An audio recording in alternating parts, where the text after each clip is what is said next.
Parables Podcast. You guys, very excited to have my man here, Miguel Aguilar. What's up, brother? Dude, I appreciate you. Hey, Miguel, I know you probably know this already. As you can see, I don't do remote. Yep. So I appreciate you driving over here to the IE. I know IE is your home. Yep. So this is something special, like I told you before we recorded. I love bringing you guys, to the podcast because, we're from the home, from the land over here. And to see what you have done is just amazing. And it was only a matter of time before I got you, man. There you go. Yeah. So I know you have an incredible story. Truthfully, I know you've told it every so often, but I almost promise you not everyone knows your story. And it's pretty remarkable what you have been able to do. So I want to this podcast is really a vessel, man. A vessel for positive energy and positive influence. I want people to take something from our conversation, and hopefully they can apply to any area of their life, not just business. You know what I mean? So let's start off. Let's get to know you a little bit. Let's talk about your upbringing, and start off from there. So born and raised in Riverside, California. I was born in 1981, 37 years of age, and it's one of those things where since the day I can remember, whether it be 4 or 5 years old, give or take, my life has been upside down, one way or another. By the time that I really got to understand my parents, I knew that I was in a dysfunctional family, but I figured that was normal, right? My mom, she was one of those ladies where she was never satisfied. She fabricated a lot of stories, created a lot of turmoil between the family, also created herself to be one of those people that had a weird way of dealing with her kids and then her husband, my father. So multiple scenarios where my mother would fabricate these stories, con people of money, and then it forced us to move. So I was born and raised in Riverside, but in all actuality, I bounced back from Riverside in San Diego County. Being that every time my mom burned some bridges, we had to move. And we didn't know why. So I never had any stability of friends or schools or just the day-to-day, life. I always had something going on where I moved every 3 months or every 6 months or every year. I lived in every part of San Diego from... Chula Vista, National City, El Cajon, even San Isidro, which was one of the worst cities by far that I've ever lived in. Almost comparable to, I want to say Riverside, because I lived in the bad side of Riverside in the ghetto. To us, we didn't know that was the ghetto. That was just normal. Definitely. You don't know that stuff until you actually get out of it. So, given that she always forced us to move, by the time I was 12. Something happened where she contacted my dad because my dad already left. He left a year before that. He kind of was fed up with her shit, kind of disappeared. So they were separated. Okay. Yeah, they separated when I was about 11. Okay. But the way they separated, that's another story. My dad went to work one evening and never came back. Disappeared completely. Like no phone call, no nothing. So we thought he was dead, and this was when we were living in San Isidro. And we either thought he got taken by the cartels, something happened of that nature, because my dad owned a bunch of Yum Yum Donuts. So he was a workaholic. He also was a very savvy businessman, and those were franchises, right? So he owned one in San Isidro, another one in Chula Vista, San Bernardino, and so on. So he went to one of his shops and never came back. Wow. So for a whole year, we would get these random phone calls, and no one would be on the other line. You can hear somebody breathing, and we knew that was him checking up on us, But we would beg for him to come back, and he never did. So silent phone calls. Yeah, silent phone calls. Oh, That's how you would check up on us. That's what I'm assuming. And some of it only makes sense because no one else would call and do that. Yeah. That's what you felt in your heart. 100%. Yeah. And my mom told us that too. She kind of felt that as well. And we would beg for him to come back. He never did. But I now as an adult understand why. My mom was very manipulative. She's just not a very good person. Period. And so that year without our father, by the time I was 12, she actually got a hunch that here in Norco, actually right down the street from where you guys are, this place. Yeah. Off of Hamner, there's a Yum Yum Donuts there. Okay. That was my dad's shop. Oh, wow. Okay. Yeah, that was my dad's shop. Man, And IE, man. I'm telling you, dude. And so she got a hunch or a feeling saying that he might be at this location because we tried all his other stores and no one knew where So he you were was just like at. looking for him. Yeah, we were. Okay. Yeah, and or she was, you know, Okay. because obviously now you got a single parent raising two kids. It was crazy, you know, and even within that time frame, my mom got in trouble with the law. She ended up serving some time, so we get, you know, sent to the system, and that's not cool. And it just life was chaotic, dude. You know, some of the things that my mother did was, look, I'm a dad. I have two daughters, two beautiful daughters, and I can never fathom the idea of ever doing that to my kids. Yeah. And this is around that age. My kids are 10 and 11 right now. But she would fabricate these stories, or, you know, one time she conned me to, this is when we lived in Imperial Beach. She conned me to sleep in the closet and no matter what, to not come out. Even if we heard people or someone was at the door, but if I can sleep in the closet overnight, she would give me a boogie board because we lived in Imperial Beach. We're like 4 blocks away from the beach, and I used to always get these rashes on my chest, so she would give me a rash guard and a boogie board. Yeah. And so I was super stoked. You know, I was about 9, 10 years old at that time, and I was like, hell yeah, I'll sleep in the closet. It was like camping. She had it all set up, and by the time I knocked out, I would say not thereafter, a little bit after that, I started hearing the doorbell ring over and over and over. So it woke me up. Yeah, yeah. And of course, I'm a kid, so I'm going to, you know, kind of peek and see what happens. So I cracked Be curious, the door. right? Yeah, 100%. Cracked the door, and I see all my family members, and they're all crying hysterically. And my nickname when I was a kid was Miguelito. You know, it's Miguel in Spanish. Yeah. But like, you know, baby Miguel. Yeah. And they're all crying, and then even my brother, who's 11 months younger than I am, was crying. He was in that fabricated story with her, and she was telling people I got hit by a car and she needed money for the funeral. Wow. So she said I So was she was dead. trying to hide you. Yeah. Hide so you she and was hiding me from the family, and that's how you can understand why we have no family whatsoever, because she basically screwed all our family members over one way or another. And to fabricate my death, that was like, wow. Yeah. And of course they found out I didn't die, right? But that whole night I'm sleeping in the closet and I'm thinking, why is she saying this? Why is she saying this? So I'm freaking out, and I'm a kid. And then the next day, you know, she explains it to me in a weird way that didn't make no sense. And for you know, a 9, 10-year-old kid, I was like, kind of just shunned it off. And, you know, she didn't even give me my boogie board. She didn't even deliver what she promised. Wow. And then we had to move, you know, 2 months later after that. So my dad, I understand why he left and disappeared.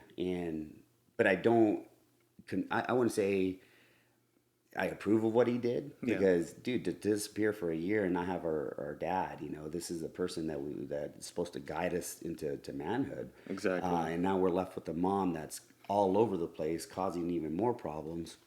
And now we're in the system, and then out of the system, aunt's house, uncle's house. By the time I was 12, my mom got into some situations that to this day I don't know, and she contacted my father, found him here at Norco at the Hamner's Yum Yum Donuts, and we drove from San Ysidro all the way down in the evening. By the time we got here, shit you not, my dad was behind, you know, the baker table doing the donuts, frying the donuts. We were crying hysterically because we're excited. You haven't seen him for such a long time. Seen him, and my mom tells us, don't get out of the car. And she gets in there, and we see them because it's all glass. We see them go at it, you know, arguing back and forth. And, you know, it felt like hours, but realistically probably only half hour at the most. She finally calls us out of the car and says, hey, come visit with your dad for a little bit. So run up to my dad, give him a big hug, super excited.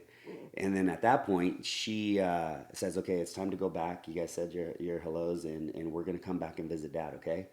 And so we left, and they stayed talking for a little bit. Went back to San Ysidro. About 2 weeks later, my mom tells us, hey, pack some stuff. We're going to go visit your dad, and you're going to stay with him for a little bit. You're going to stay with him for a couple weeks. So I know you haven't seen him for a whole year.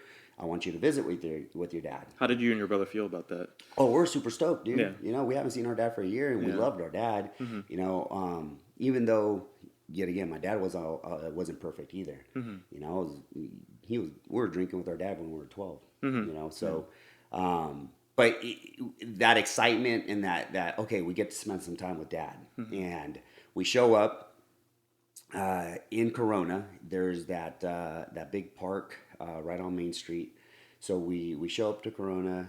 We meet at this park. There's this playground right next to the little restaurant right next to the side of it. And she tells, hey, go play. I'm going to talk to your dad. And we start playing, give them a hug first, start playing, and you can see them arguing. You can see that tension. And us as kids, we're one eye in and one, like pretending we're watching, but we're not. And we'll just kind of play it off, me and my brother. And then, she calls us over, a few minutes later, 45 minutes later or so. We go over and she's like, all right, you're going to stay with your dad for a couple weeks, and then I'll come back and get you guys. Mm-hmm. He's like, all right, cool, we're super stoked. Yeah. By this time, that whole year that my dad disappeared, he married he was already dating another lady. They had a kid together. Wow. They had 2 daughters of a separate. Oh, wow. So there was 2 sisters. Yeah, 2 stepsisters and a half-sister. I mean, you're talking about life being fucked up. You're just like, okay. Big news, right? Big news, And so we get this news that day. Like, we didn't know prior. So my dad already had a second life. He already kind of went on his own. And for us, we were like, okay, where are we going? We thought we were just going with Dad in his apartment or his house, wherever he was at. So no, we're getting dropped off with a whole nother family. And he kind of pre-warns us. We get to the apartment. It's a 2-bedroom apartment in Riverside off of Magnolia, right down the street from Ramona High School and in between Shamawa. Know exactly where it's at. So those apartments there on Magnolia, 2-bedroom apartment, it was crammed, dude. Mm-hmm. You're talking, now you're talking, 5 kids and 2 adults. So is it like another foster family or? No, it's his own family. Oh, so the whole family. Okay. The whole family. That's his family. So we get introduced to them. We see her. She's not very happy. You can tell. Yeah. That tension right off the bat was not very welcoming. But, we made it work. We slept on the floor. They slept in their bedrooms. I slept on the couch, yada, yada. Mm-hmm. We played it off. 2 weeks pass. We don't hear from my mom. 3 weeks pass. We don't hear from my mom. 4 weeks pass. We don't hear from my mom. She never showed up. Mm-hmm. Were you guys worried a little bit? Or did you guys kind of expect there was something going on already? Yeah, we were, but then we were like, fuck, we weren't surprised. You know, and that's pretty shitty for being, only 12 years old. Yeah. And understanding that, such a young age. Shit, my dad did it, and now my mom's doing it. Yeah, yeah. So maybe we'll see her a year later, And that never happened. So that caused us to stay with our dad, and that even got worse. You would think it'd get better because obviously now we have our father. He can raise these 2 young men and see what happens. But that actually got a lot worse. We were in a household where we weren't, people they didn't want us there. You weren't welcome. Basically. We weren't welcome. Yeah. She made it work, but we weren't welcome. And I understand now as an adult, but still you don't treat kids like that, know. Ended up, getting into drugs at 12 because of that. And finding and searching ways to kind of get validation. Was, a wannabe gang member at that time too. Rolled with the wrong people. My brother, luckily, he was still very young mentally, so he still was not into all that, so that saved him. But my dad became a really heavy alcoholic. He's always been an alcoholic, but he was a functioning alcoholic. Mm-hmm. But now it seemed like it got worse and worse every year. And even with drugs, I think we caught him a few times with either cocaine or speed. Because he would work these long hours, and he ran his own business. And if a baker didn't show up, he had to go. Mm-hmm. So there's no questions asked. He was definitely a hard worker, but his drug abuse and alcoholism got really, really tough. Mm-hmm. So by then, I'm in middle school, go to Shamawa. I get expelled from Shamawa for fighting because basically the way I reacted to certain things was always with physical violence. Yeah. Like I always had to fight my way out of stuff, right? Mm-hmm. And I also at that time was really overweight, because dude, you have unlimited amount of donuts you can eat. So imagine what the fuck you're gonna look like, right? That's why diet starts tomorrow. Starts tomorrow, And so it's one of those things where I was super insecure. My self-esteem was obviously not there because I had no real role model or real things to really look at in my father. Yeah. So I searched it with obviously the wrong crowd. Yeah. And so I tried Drugs by by the time I was 12, I was already doing heavy drugs between marijuana and speed. And I tried speed because I wanted to lose weight because people told me, hey, you'll get really skinny if you do this. And I hated it. I was up for 2 days at the age of 12 doing push-ups and sit-ups and writing poems. I was like this hopeless romantic, all my best friends, I wanted them to be my girlfriend. It never happened. I was always that best friend. Yeah. And, but I was super overweight, but in Shamawa, I just got expelled because I would never dress out for PE because I had these man boobs. I was really short and I was insecure of changing, and I would put my PE clothes over my clothes, and they wouldn't allow that. So they'd say, "Hey, if you don't dress out, you're not going to be able to, continue to go to school here. You're going to have to go somewhere else." So that one time I do dress out, I was like, "Fuck it, I'm going to dress out." Waited till everybody was kind of almost gone, and then I start changing, and I get my shorts on, and by the time I was looking, I was like, "Take my shirt off." Because I would go swimming with the shirt on because I felt so insecure with my body, right? At the age of 12.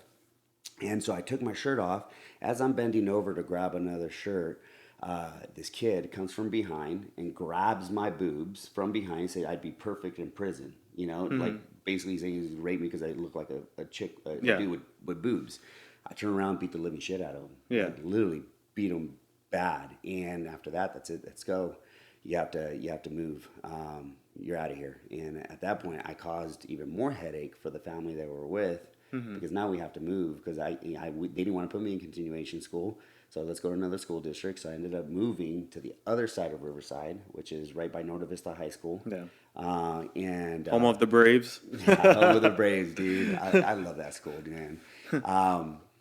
But I ended up going to Loma Vista, and that was my 8th grade year. In transition to that side of town. Now, obviously, gangs between Magnolia, Casablanca, all the way down to Lanza, La Sierra. You're talking, you're always fighting almost every weekend. Yeah. So moved out there, and things got worse. Now we moved into a house. Me and my brother shared a room, so we had our own room, which was nice. But the little shit that really kind of always triggered me is that we were treated like we were nothing by our own stepmom. At this point, my dad did marry the lady. We weren't looked at as part of the family. We're like the outside kids, right? Yeah. To the point where my stepmother would hide food from us so we wouldn't eat it throughout the day. They would put it in their closet and lock her room. And we're like, from simple bread to cereal to sodas. And I know we understood that we were living in a budget, but we're grown kids, we shouldn't have to have that happen in our own household. That had to play a mental toll on you and your brother, I would imagine. Oh, just, dude. From all the moving and just, you never felt like you were, welcome there. And then, you just, all those fights and just different house, it just seems like it had to play a huge mental toll on you and your brother for sure. Picture this, right? Since the age I can remember, the people that loved you the most supposedly would be the people that loved you the most, or the ones that turn their back on you or neglect you or put you in bad situations. I was used to that by the time I was 15. Like I was used to being abandoned, and imagine this at 12, right? You'd lost your mom completely.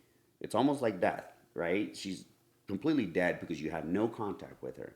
So at the age of 12, because I have a 11-year-old now, my Jaden, my beautiful Jaden. And imagine not having that figure in your life, like no motherly hug, not somebody that you can go to with your problems. Hey, mom, I'm having these issues in school. Can you help me out? Even just a simple way of being tucked in bed, And I looked at because I put my girls to sleep every night. I lay with them, I pray with them, and I talk to them. Imagine that could be completely stripped from you at the age of 12. Yeah. You build this resentment, you build this hate, and the only way for me to ever get it out was to physically hurt other people. Fight and just. Yeah. And it could be the stupidest things, And I look back now, and I know that's the contributing factor of my response to certain things, and that was normal, And then you have. By the time I'm 15, 16, you have a father that never went to any of my wrestling, because luckily I got into wrestling. So to get out of the whole gang situation and really eliminate myself from that scene, I got into sports. And I started wrestling at a very young age, and that was a great thing that I did. You know, It was like a new home, right? oh, A new dude, environment. a new environment. It was a positive environment, but yet I got my aggression out. Yeah. Like when I wrestled you, I tried to kill you. Yeah, I wasn't yeah. trying to be your friend. Like I would literally have this stress just completely out of my body because between practice, running, and football and wrestling, I had no time to get that aggression towards another human being. I get it on the field or I get it on the mat. Yeah. Right. So yeah, getting that completely stripped from you, you build up these characteristics of these ways of really not having any type of sympathy for certain things. You know, I can empathize with people, but I won't have sympathy when it comes to that kind of stuff because it's one of those things where it's like, you know, I made it out, so you should too. Yeah. Right. Yeah. But by the time I was 15, 16, my dad got into more trouble. He kept drinking, kept doing drugs. And he basically committed a crime, obviously, and it landed him in prison for 22 years. Wow. You got to think about it. My stepmom hated us. Our home was no longer going to be our home. The day they arrested him, they actually arrested him at the Yum Yum Donuts in Norco. He fled the scene, went to the Yum Yum Donuts. He was trying to get us access to whatever money was in there to leave to us because he knew he was in trouble. Yeah. Okay, he knew he fucked up. And I get home from wrestling practice when this happened. I'm looking for my dad. The whole family's hysterically crying. Things were really bad. And I couldn't believe what was being told to me, right? And I couldn't believe that he would do such a thing. And I was like, no, not my dad, not my dad. And it was one of those things where I replay this back in my head when I talk about it, and I tend to always forget all the bad stuff that happened. So every time I bring it up, it's just so vivid that it's such a shitty feeling, you know? Yeah. But I remember going into driving up to the Yum Yum Donuts. I had a 1972 Camaro that I actually bought myself. Because my parents couldn't afford to buy, you know, my stepmom and dad couldn't afford to buy me a car. I had me a 1972 Camaro that I actually purchased from throwing backyard boogies, you know, backyard parties. Yeah, and yeah. back in Riverside, those are huge. Yeah, I'd pass out flyers, $5. I'd go get a couple kegs and get Yeah. a couple $100 a weekend. But jumped in my Camaro, drove all the way to Norco. To the Hamner, and he wasn't even in the store. He was in the Stay Brothers parking lot.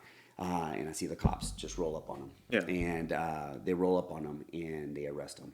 And he's trying to tell us to look inside the store. And by then, my stepmom was already there. She took all the money. And Wow. we're like, fuck. So we knew right there and there our life was dramatically going to change. Yeah. Like dramatically. Because we've been in the system before. Yeah. And so we go home. No one's talking to each other. We fall asleep. We go to school the next day. We pretend like nothing happened. We didn't tell a soul. We just kept doing our day-to-day operations. And I still went to school. My brother still went to school. Still went to wrestling practice. Came home. It was like that for a couple days until we figured out what was going to go on. Within a couple days, my dad got a court date. And he pled guilty. He wasn't even going to try to fight it. He was done and over with. Even trying to fight life. Like you can tell he was like completely out of himself. He was so beat up by the circumstances of his life that he just kind of threw in the towel. And I've never seen that in my dad because he was a hard-working individual. Even though he did drugs and he was an alcoholic, he was functioning, he still made shit happen for us. You know, I respect him for that. But the day he pled guilty, they're okay. They set up another date, and this was probably a good 2 weeks out, 3 weeks out, another court date to actually get the sentencing, you know, how many years he was going to do. We were supposed to go to that day. We were supposed to get picked up for school and from school to go say our goodbyes and to see how many years he was going to get. No one knew. We weren't getting all the information because obviously it was coming from our stepmom, so we didn't know what was accurate, what wasn't accurate. But we were supposed to go. We didn't end up getting picked up, so we didn't end up going. I still went to school, went to wrestling practice. That day when we get home from wrestling practice, all the doors are locked. Everything is, we have no access to our home. And we're knocking. She finally opens up the door. We walk in and she says, "Hey, you guys can't stay here anymore." Your stepmom. My stepmom. Wow. Yeah. And I remember that vivid too. How old were you? 16 turning 17. Man. Yeah, dude. So yet again, we're being left out to nobody, and at this point, we have no family access, like none. All our families either in San Diego or Riverside, but no one's talking to each other, and they all hate us. They hate the Aguilars, right? Yeah. And I told her, I was like, "What do you mean?" And I mean, I love this and I hate it at the same time. She straight out told me, you have to figure it out.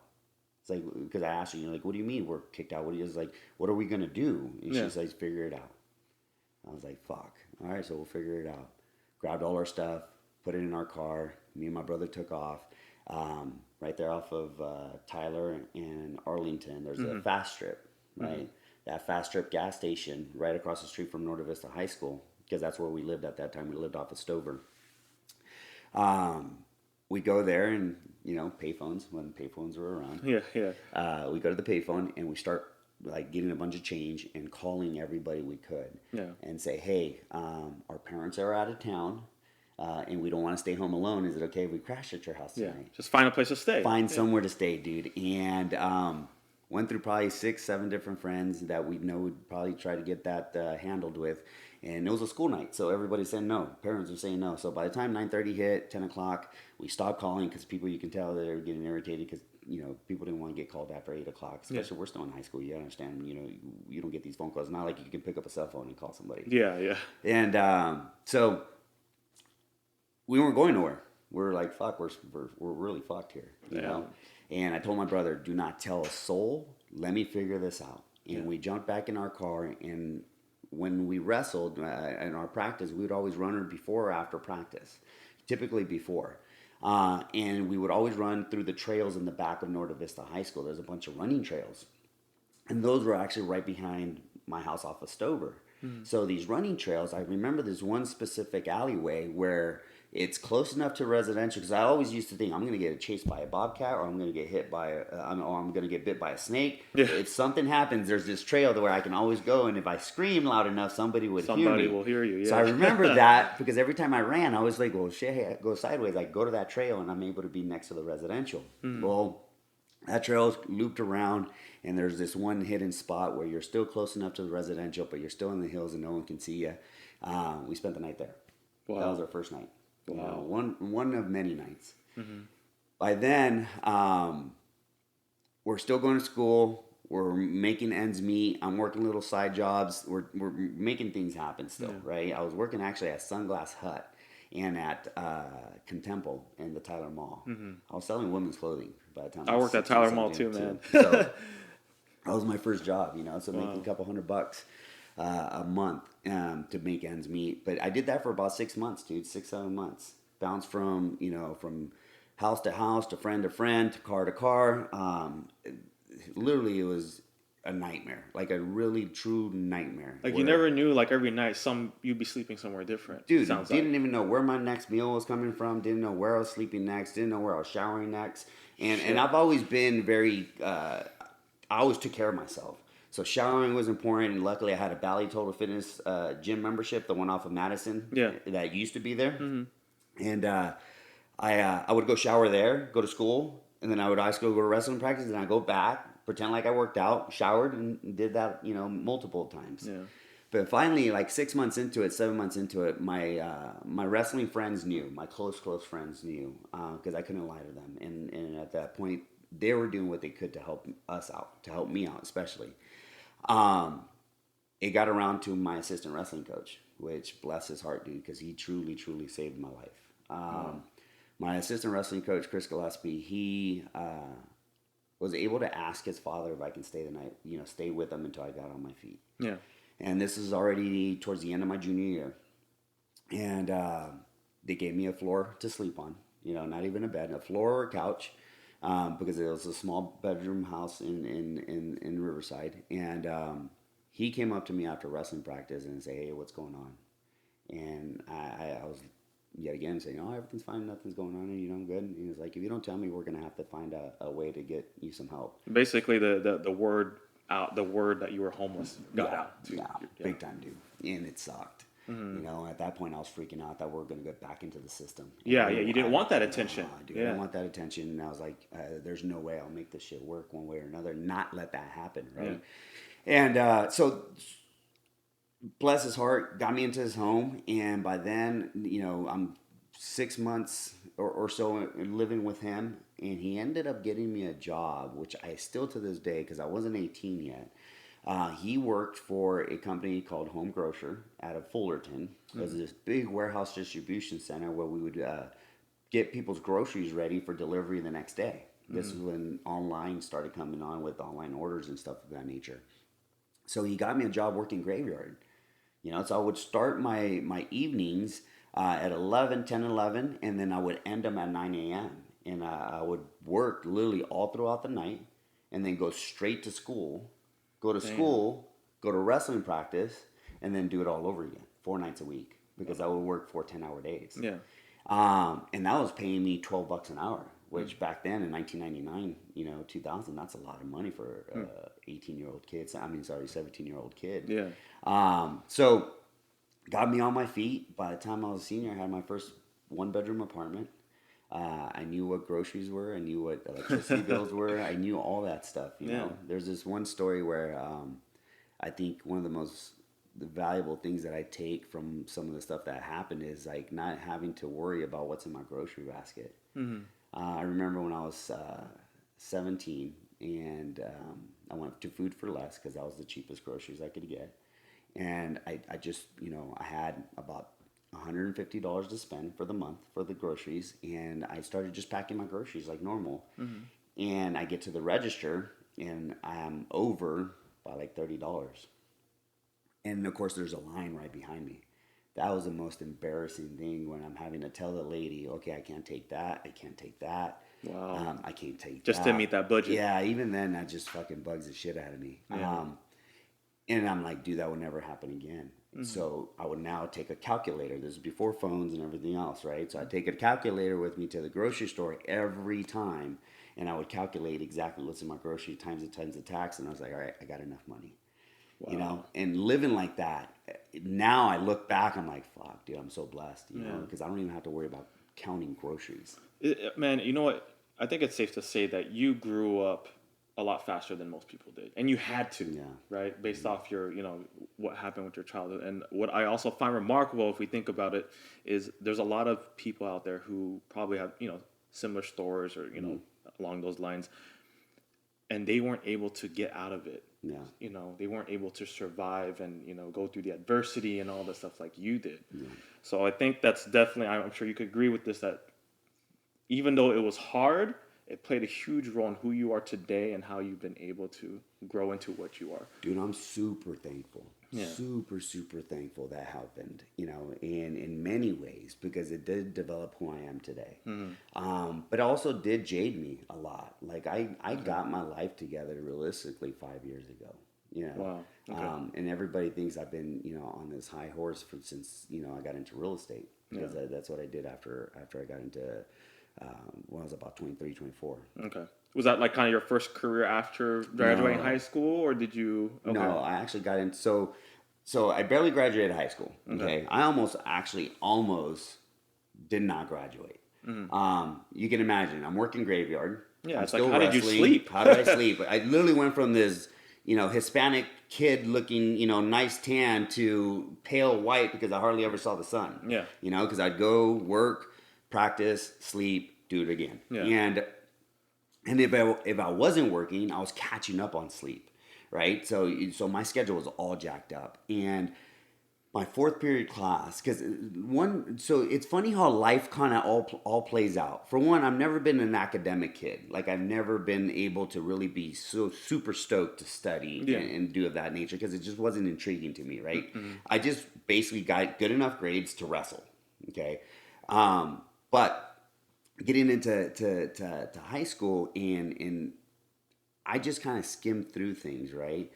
But I always did summer school because I hated my living conditions at home, right? So by me doing summer school, my junior and senior year, I only had certain classes. I only had 4 classes my junior year and 3 classes plus 2 electives my senior year. Yeah. So in all reality, I didn't have to show up, which is funny how that works out, because if I had a full schedule, there's no way I can work graveyard. Yeah. So it's like God already had that path kind of laid out for me, Yeah, right? So it's like, all right, something told me go to summer school because I hated living at home. Yeah. So I didn't want to be at home for summer. So I'd go to summer school and I'd take classes that I wanted not to take throughout the year. Yeah. So that eliminated that. So my junior senior year, I only had X amount of classes. So my senior year, I didn't have to show up really till 4th period. And that was roughly around 11 a.m. And I would show up, but I would always show up late because I just got out of work and I come straight from Fullerton. Yeah. Straight to Riverside, Yeah. right? So I was always late. It was my English class too, and she literally thought I was being lazy, like because I would fall asleep in class, or I would turn in my work half-assed late, or I would turn my work in like not fully completed. You know, it was she really thought I was just like one of those kids. Yeah, just one of those this kids. guy's a fuck up. He's not gonna do nothing. Yeah. And towards the last 2 quarters, she was like, hey, if you don't get your grade up to a D, you're not going to walk with your class. You'll graduate, but you'll be during summer school. You're not going to be able to walk with your class. Yeah. And right there, my heart sank. Yeah. And I was like, fuck this. I can't stay in school longer. I got to go work. I got to make more money because now I can work even more and make more money. I actually made more money in my senior year. So I went from packaging people's groceries normally in the warehouse to getting an extra $1 to work in the freezer department. Oh, wow. That was all bad news. I was fucking freezing, dude. I literally had my scanner, my totes. I'd scan the food and then pack it. It was such a trip of a job. But you know, she would literally, she basically told me, I'm sorry, you're not going to pass. And I told her, no, you have to pass me. What do I have to do? What do I got to do? And she was like, unfortunately, there's nothing you can do unless you attend summer school. And I was like, fuck. I finally was like, you got to understand. Because she started pointing out, you're late to class every day. You're not turning in your work. I'm not going to give you this chance to be able to make up any of the classes or any of the projects so you can pass. Like, she was like, no, you did this to yourself and now there's a consequence. And I get it. And I was like, yeah, I totally get it. But look, this is what's really going on. So you told her? I finally broke to somebody that was above my assistant wrestling coach. And told her, and she did not believe it. So, like, this kid's just making this it's up. just like trying to... Yeah, but then I started bringing proof. I brought court documents. I brought, certain things the day after. And I was like, give me a couple of days. Just don't... Before I even told her, I said, please do not tell nobody. Yeah. I'm a few months away, and please don't. Yeah. And, I won't say her name because I never want to get her in trouble. But because she could have got into a lot of trouble keeping this from the school district. Yeah. Right? And so... I come back, show her the proof. She breaks down crying. I break down crying, and she was like, "No way!" And I was like, "Yeah." And I even showed her my ID to my work. I'm working here 4 nights a week, graveyard. I'm coming straight from work. And she couldn't believe it. Yeah. And she didn't know this was already going on for a year and a half. Yeah, it's been going on for quite some time already. And she was like, "All right." So she gave me, and this is another way of how beautiful life is. She told me, I need you to do a report. I want you to write a report on somebody you admire and somebody you look up to. And I was like, what do you mean? She was like, yeah, I want you to write a full report on somebody that you think you can either mimic or be like here in the next future. And I'm thinking, I was always into sports. I was like, oh, that's easy. And so it's like, who is it going to be? I was like, Bo Jackson. Nice. And then she was like, why Bo Jackson? It's like, motherfucker can do it. I didn't say that, but I say, hey, that dude can do anything. Yeah. Bo knows. Don't you know Bo knows, right? And she looks, I was like, all right, complete the report. And I actually have, in my phone, I have a little memory book. I was just telling him, one of my partners on the way here, that I track everything because I knew there was always going to be a story behind it. And I want to have valid proof of it. So I have the actual picture of the book report. I still have it to this day. I kept that book report. So I did a book report on Bo Jackson, and then it got me a D. I was able to pass. And you were able to pass. Yeah, and she kept it a secret. Nice. She did not tell the school. I graduated with my class. One of the most exciting and happiest times, but also very sad. because I did not have anybody there besides my friends. On your graduation day. Yeah. Yeah. You know, I walked and my name was announced, and I remember all my friends, because they knew my story, get excited, you know? Wow. And that was super rad, because I basically surpassed everybody's expectations at that point. I was supposed to either be dead, in prison, or completely a drug addict, because even then I did dabble in drugs. I was never 100% away from that life. I've been doing drugs and drinking since I was the age of 12. Okay, but I was able to graduate, and super excited, super nervous at the same time. And I didn't know what I was going to do next. Originally, the plan was to join the military. I decided to back out of that last minute. I actually went and took the physical, passed the physical exam, the test. All I had to do was swear in. But in that process, they're already kind of demanding things from you. And I literally wanted to kill some people. Like, that's my aggression, you know. You can't tell me I got to, no. Yeah. Fuck off, dude. I'm going to beat your ass right now. Yeah, it's like, get out of my face, Yeah. right? So right then and there, it's like, no way. So the whole way home from the recruiter's office, or the recruiter driving me back from LA Maps, cussing me out, calling me every name in the book. And I was like, can't believe you just did that, wasted all my time. And I was like, nah, it's just, the Army's not for me. I give a lot of credit to military. I love military. We support military and everything we do. But it just wasn't for me, you know? Yeah. And so at that point, I was like, all right, what am I going to do? I'm tired of working graveyard. Money's okay at $13 an hour at this point, and that's a lot of money back then, you know? But I was like, I need a career. I need to find something. And I've always been a hard worker in anything I do. I've had a hustle since I used to collect baseball cards. So between Tops and Upper Deck, I would sling those left and right when I was a kid. And then got into high school. Obviously, my little side hustle was always drugs, unfortunately. Not super proud of that, but that's something I had to do. Yeah. And also, I would actually burn people CDs of the music they liked. Who didn't, right? $5 a CD. Yep. But even then, I would go steal the CDs. It was all bad news, dude. The warehouse. I'm sorry, but I did a lot of damage. It's the warehouse store. Store. My Remember gosh, that one? man! Now I'm starting to feel old. Dude, the warehouse store right there off of it's Magnolia, and by the Kmart. I forget that street. Why am I drawing a blank? But anyways, it was that warehouse there in Riverside. And I would steal the CDs, and then I'd go burn them. And then I'd go to all the homies and all the friends. Hey, what music do you want? What music do you want? $5. And I'd get, I'd do that kind of hustle. Warehouse music, man. Yeah, dude. And but so I've had hustles to then, and they all just covered enough to live off of, right? But I got into commercial plumbing right after high school. Got into commercial plumbing. The original plan was to start as a laborer, work into the apprenticeship program. The apprenticeship program, go into becoming a journeyman, and then journeyman, a foreman, then from a foreman, a project manager, and then eventually I would own my own construction company. That was the goal. And I was like, cool, I'm great with my hands. I work super hard. I don't mind all that, right? Third year in, I get into, obviously as a laborer, then I become an apprentice, then become a journeyman, then I'm working my way to becoming a foreman. I realized that wasn't my passion. I hated it. Hated every minute of it. It just wasn't for me. And so I would, obviously, as a young kid, 21, 22 years old, would complain about my job to everybody. If somebody asked, I fucking hate that job. I was like, I'm trying to do something else. But I didn't have no education, no college degree, no nothing. So I don't know exactly what else I could have done. Right? At this point, I'm hanging out with a certain person, and her father is a real estate agent. And he's a well-known real estate agent, successful real estate agent.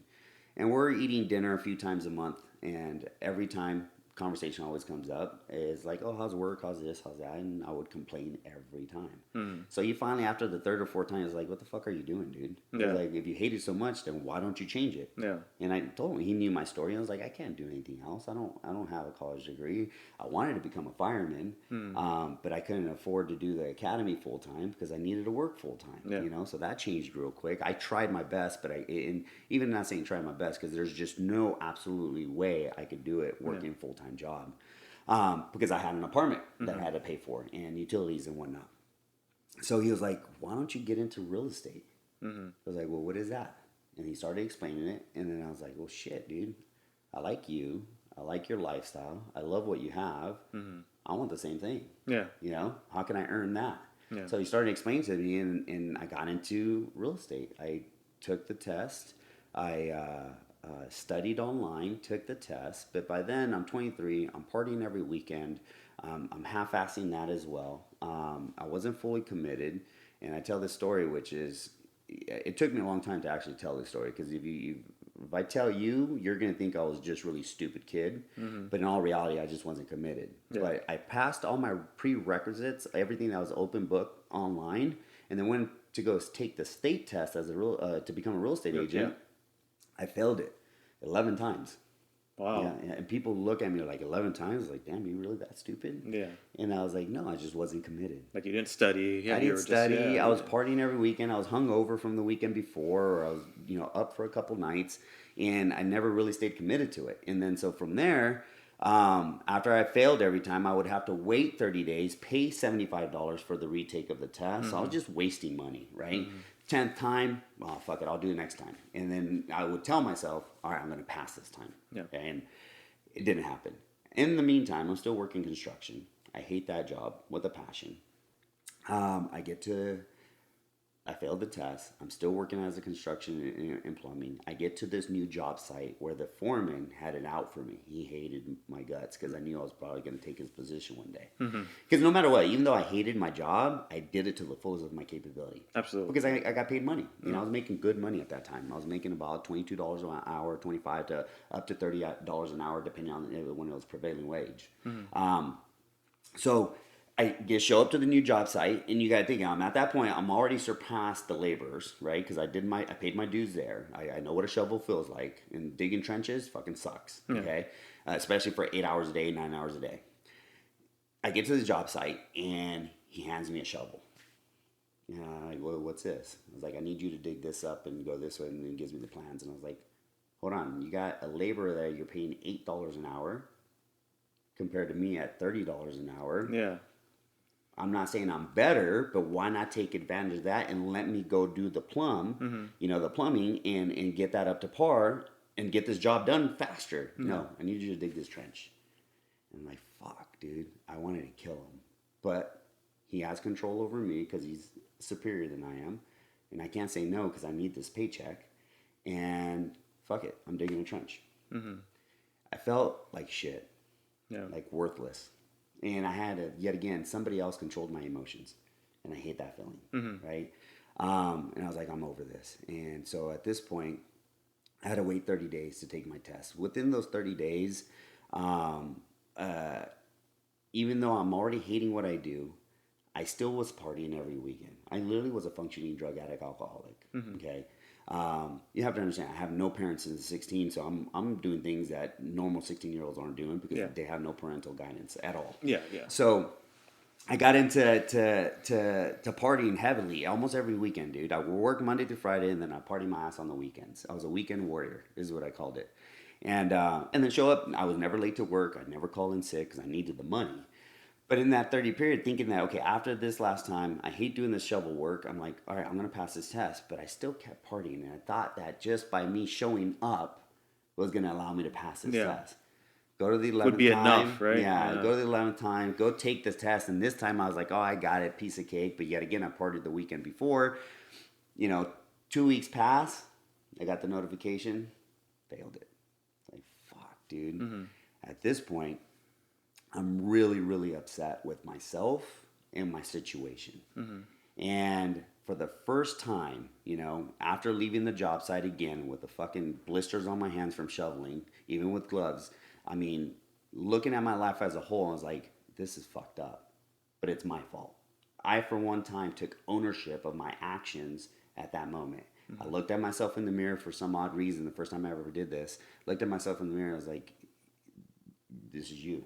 Accountability just freaking showered on you right there. Yeah. Because I looked at it, it's like, why did I fail every time? I know I'm not stupid. Because when I commit to something, look, I got to journeyman. Like, I took my apprenticeship program serious because I wanted to be a project manager and I wanted to eventually own my own construction company. So I know how to pass tests. Yeah.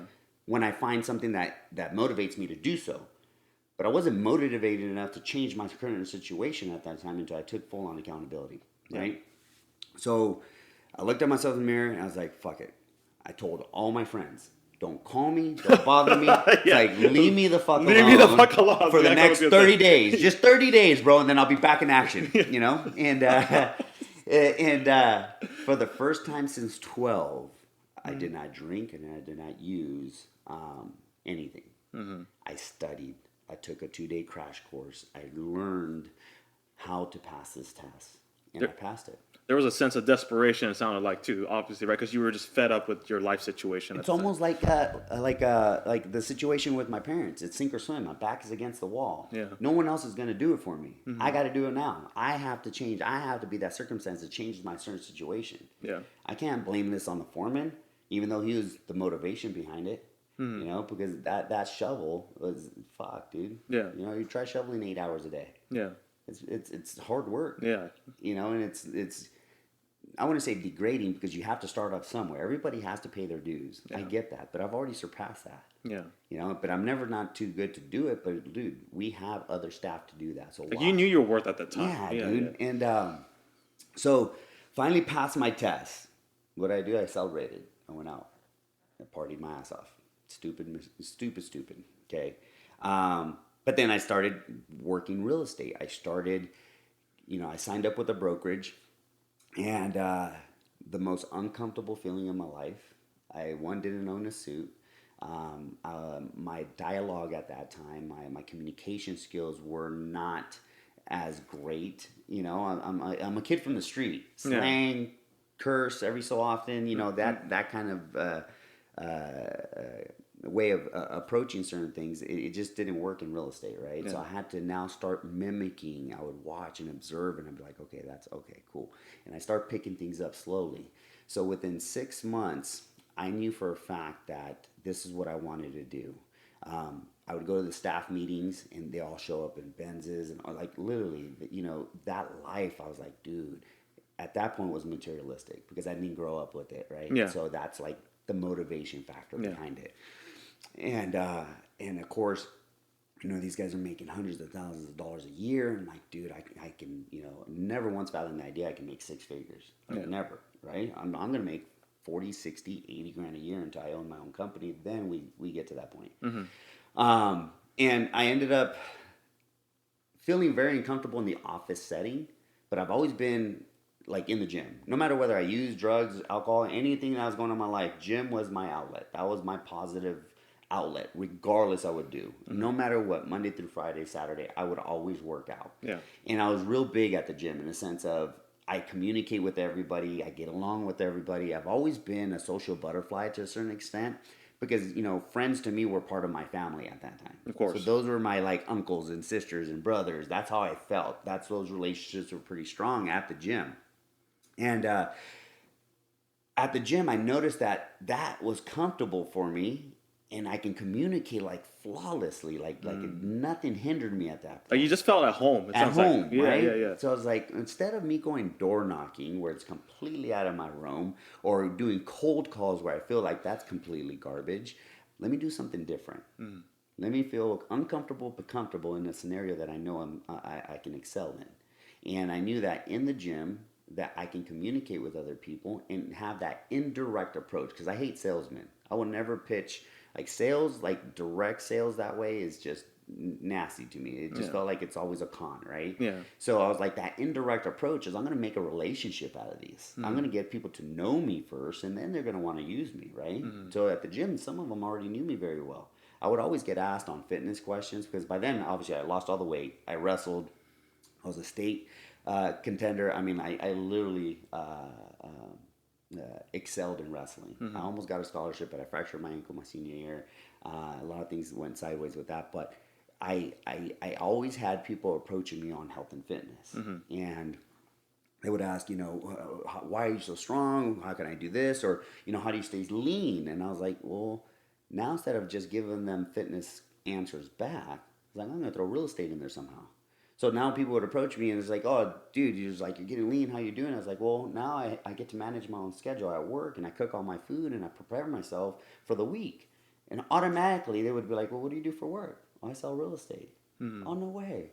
Started dropping cards, started planting seeds. Yeah, there we go. Seeds. I was farming that way, right? So I started planting seeds, and within a few months of doing that, I had 2 people approach me with help.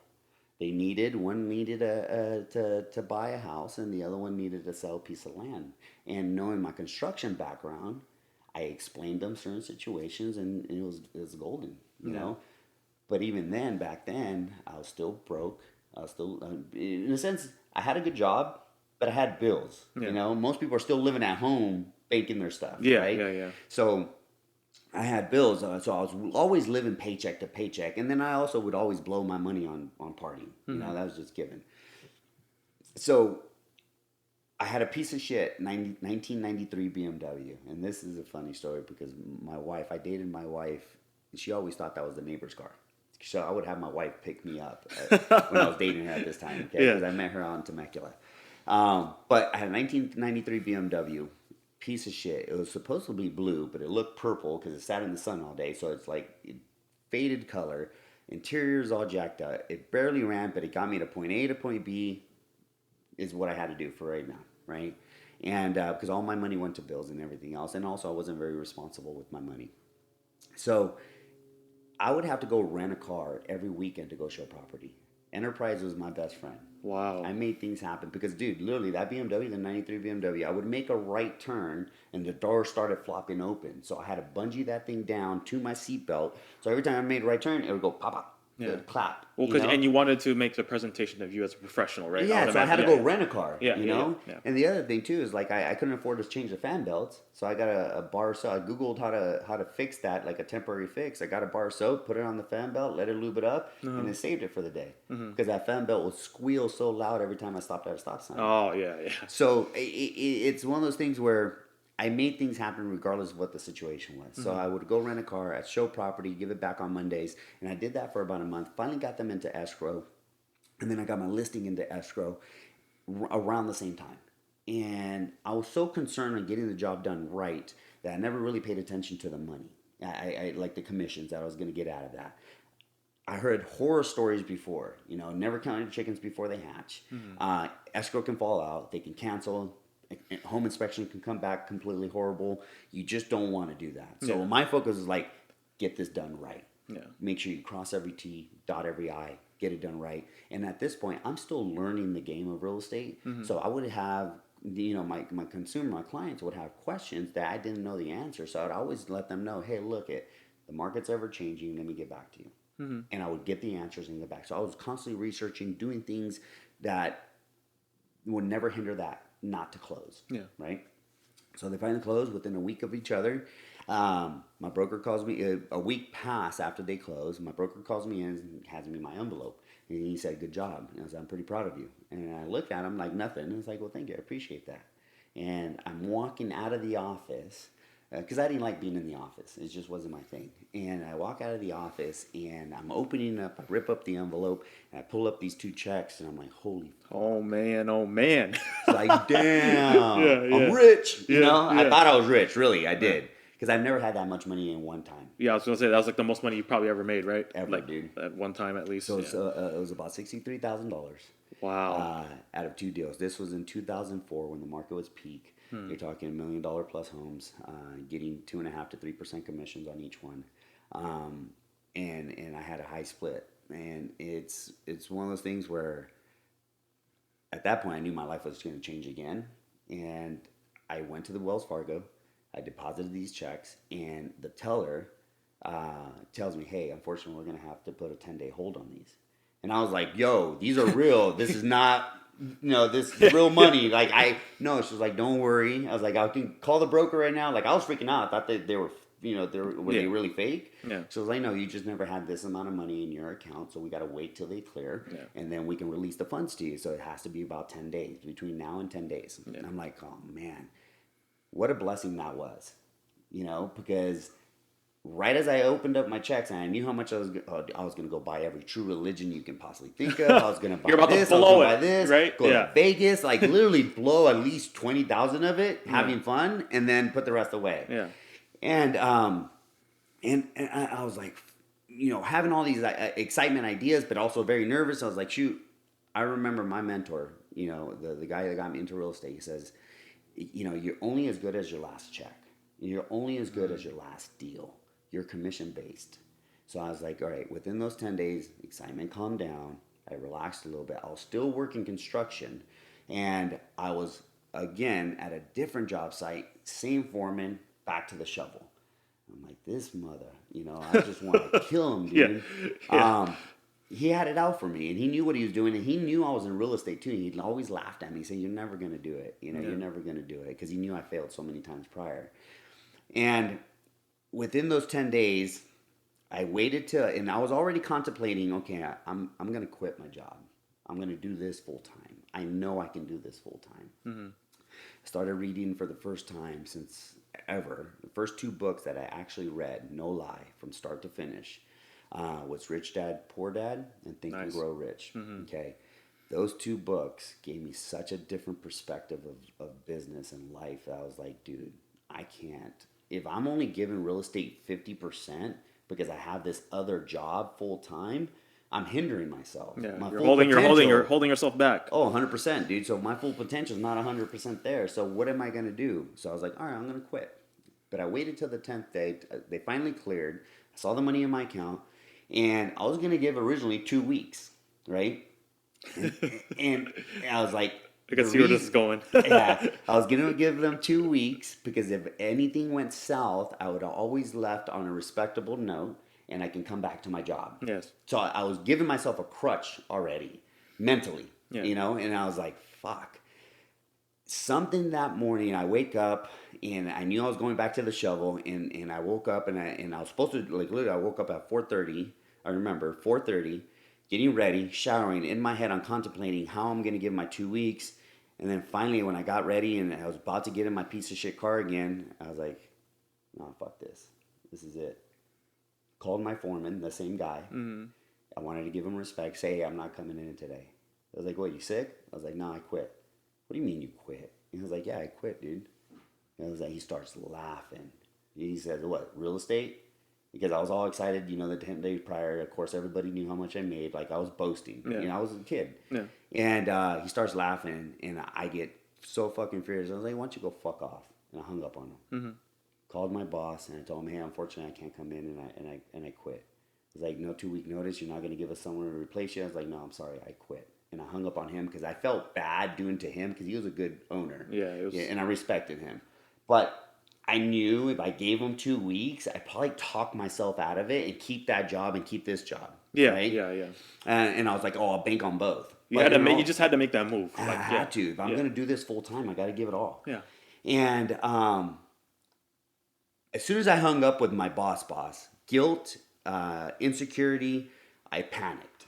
I started freaking out. Like literally, I've never sweated so much in my life. Like felt like I was drenched within like 30 minutes of that conversation because I was nervous of telling them, and then I was like super anxiety, excited, and everything else. But then the real life hit me.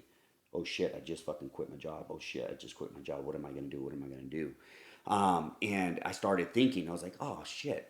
I can do side jobs, side hustle. If things get rough in real estate or I can't get another commission check anytime soon, at least I can go do side jobs because as a commercial plumber, you accumulate specialty tools. Yeah. Like PlumbBot, things that are only strictly for plumbing that I can easily go do a side job anywhere.